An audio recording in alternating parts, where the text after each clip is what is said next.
सबसे अभागा आज बेटी के बाप बा। सबसे अभागा आज बेटी के बाप बा। केहू के दोष नहीं खे, केहू के दोष नहीं खे, केहू के दोष नहीं खे, जुग के शराप बा। सबसे अभागा आज बेटी के बाप बा। सबसे अभागा आज बेटी के बाप बा।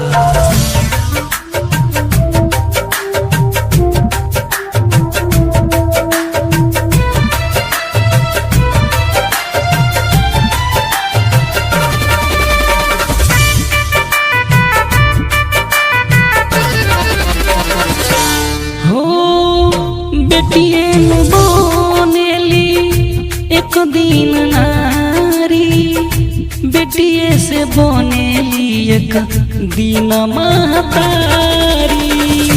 बेटिए बनेली एक दिन नारी, बेटिए से बनेली एक दिन महतारी। बेटिए से दुनिया बनल, बेटिए से दुनिया बनल, बेटिए से दुनिया बनल के अपने आप बा। सबसे अभागा आज बेटी के बाप बा।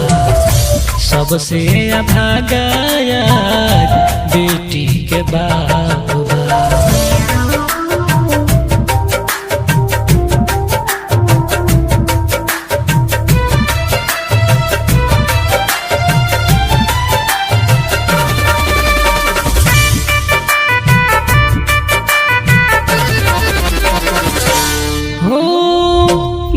भैंस जैसे तू हाई जाता बेटी हा, बेटा वाला समझला बियाह होता से हा।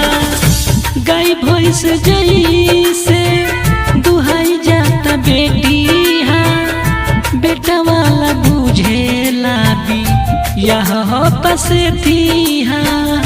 जेकरा बा बेटा ओकरा, जेकरा बा बेटा, जेकरा बा बेटा ओकरा अलगे आलाप बा।